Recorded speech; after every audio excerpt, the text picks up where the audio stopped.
CJI पर भाजपा सांसद का विवादित बयान, निशिकांत दुबे के बयान पर सियासी घमासान, क्या बाहर का रास्ता दिखाएगी भाजपा? सुप्रीम कोर्ट और चीफ जस्टिस को लेकर भाजपा सांसद निशिकांत दुबे ने जो बयान दिया है उसे लेकर बवाल मचा हुआ है और सियासत गर्मा गई है। तमाम विपक्षी दलों के नेता निशिकांत दुबे के बयान को अमर्यादित बता रहे हैं। इतना ही नहीं, अब मामला सुप्रीम कोर्ट जा पहुंचा है और उनके खिलाफ कार्रवाई की बात कही जा रही है। हैरानी की बात तो यह है कि निशिकांत दुबे जिस पार्टी से आते हैं उसने खुद उनके बयान से किनारा कर लिया है। भारतीय जनता पार्टी के राष्ट्रीय अध्यक्ष जेपी नड्डा ने कहा है कि निशिकांत दुबे के बयान से उनकी पार्टी का कोई वास्ता नहीं है। अब सवाल यह है कि क्या निशिकांत दुबे पर कोई बड़ा एक्शन लिया जाएगा? आइए जानते हैं। पूरा बवाल निशिकांत दुबे के उस बयान पर खड़ा हुआ है जो उन्होंने सुप्रीम कोर्ट और सीजीआई पर दिया। झारखंड के गोड्डा से भाजपा सांसद निशिकांत दुबे ने एक इंटरव्यू के दौरान सुप्रीम कोर्ट और चीफ जस्टिस संजीव खन्ना को लेकर विवादित टिप्पणी की थी। शनिवार को उन्होंने सोशल मीडिया प्लेटफॉर्म एक्स पर कहा था कि कानून यदि शीर्ष अदालत ही बनाएगी तो संसद और विधानसभाओं को बंद कर देना चाहिए। इसके बाद उन्होंने सीजीआई संजीव खन्ना पर एक और विवादित बयान देकर इस विवाद को बढ़ा दिया। उन्होंने कहा कि देश में जितने भी गृह युद्ध हो रहे हैं उनके लिए सीजीआई संजीव खन्ना जिम्मेदार है।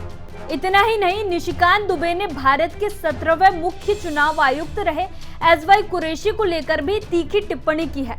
दरअसल पूर्व चुनाव आयुक्त ने वक्फ एक्ट को लेकर कहा था कि वक्फ एक्ट मुसलमानों की जमीन हड़पने के लिए सरकार की एक बेहद भयावह बुरी योजना है। मुझे यकीन है कि सुप्रीम कोर्ट इस पर सवाल उठाएगा। शरारती प्रोपेगेंडा मशीन से फैली गलत जानकारी ने अपना काम बखूबी किया है। इस पर पलटवार करते हुए निशिकांत दुबे ने कहा कि आप चुनाव आयुक्त नहीं, मुस्लिम आयुक्त थे। झारखंड के संथाल परगना में बांग्लादेशी घुसपैठिया को वोटर सबसे ज्यादा आपके कार्यकाल में ही बनाया गया। इस देश को जोड़ो, इतिहास पढ़ो, तोड़ने से पाकिस्तान बना, अब बंटवारा नहीं होगा।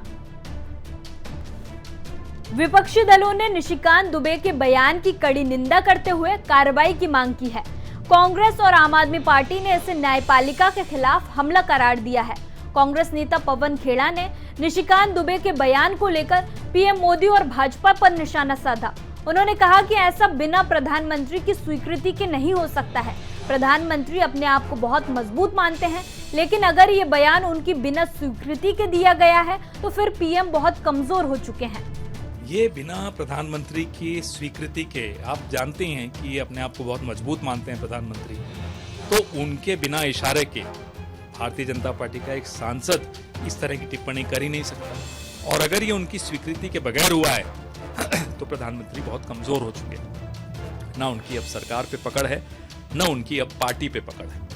अगर पकड़ है तो फिर इनको आप शो कॉज नोटिस दीजिए। नड्डा जी को कहिए कि शो कॉज नोटिस दें, इन पर क्या कार्रवाई कर रहे हैं, क्योंकि ये तो सीधे सीधे संविधान पर हमला इन्होंने बोला है।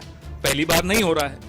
इससे पहले आपने देखा धनखड़ साहब की टिप्पणी। तो लगातार जो न्यायपालिका पर जो हमले हो रहे हैं, ये कौन करवा रहा है? इसके पीछे एक ही आदमी हो सकता है जो अपने आप को सबसे मजबूत मानता है।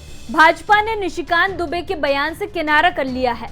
भाजपा अध्यक्ष जेपी नड्डा ने इस पूरे विवाद पर प्रतिक्रिया देते हुए सोशल मीडिया प्लेटफॉर्म एक्स पर पोस्ट किया और कहा कि भाजपा सांसद निशिकांत दुबे और दिनेश शर्मा के बयान पूरी तरह से उनके निजी विचार हैं। भारतीय जनता पार्टी इन बयानों से कोई संबंध नहीं रखती है।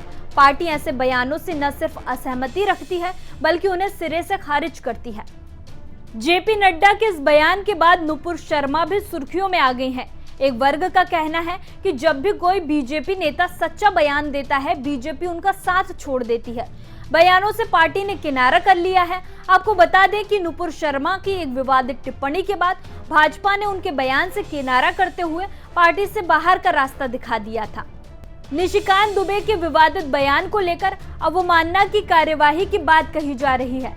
सुप्रीम कोर्ट के एक वरिष्ठ वकील ने अटॉर्नी जनरल को चिट्ठी लिखकर अवमानना के मुकदमे की अनुमति मांगी है। चिट्ठी में यह भी कहा गया है कि दुबे ने चीफ जस्टिस संजीव खन्ना का नाम लेकर उन्हें देश में सिविल वॉर के लिए जिम्मेदार बताया है। इस तरह के सभी वक्तव्य कंटेम्प्ट ऑफ कोर्ट एक्ट की धारा 2 CI के तहत सुप्रीम कोर्ट की अवमानना है। इसलिए अटॉर्नी जनरल निशिकांत दुबे के खिलाफ अवमानना की कार्रवाई शुरू करने की अनुमति दें।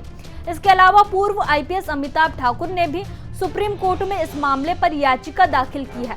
सोमवार को सुप्रीम कोर्ट ने निशिकांत दुबे के खिलाफ अवमानना कार्रवाई की मांग को लेकर सुनवाई की। वकील ने कहा कि मैं अवमानना का केस दर्ज करवाना चाहता हूं। इस पर जस्टिस गवई ने दो टूक जवाब दिया और कहा कि आप इसे दाखिल कीजिए, आपको हमारी अनुमति की जरूरत नहीं है, आपको अटॉर्नी जनरल से मंजूरी लेनी होगी। अब देखना होगा कि निशिकांत दुबे के बयान पर क्या एक्शन होता है, क्या उनके खिलाफ अवमानना की कार्रवाई की जाएगी, और सबसे बड़ा सवाल ये है कि भाजपा आलाकमान उन पर क्या कार्रवाई करता है। क्या नुपुर शर्मा की तरह ही उन्हें पार्टी से बाहर का रास्ता दिखाया जाएगा, या ये मामला धीरे धीरे ठंडे बस्ते में चला जाएगा। ऐसी ही खबरों के लिए जुड़े रहिए हमारे साथ। हम हैं यंग भारत, सच के साथ।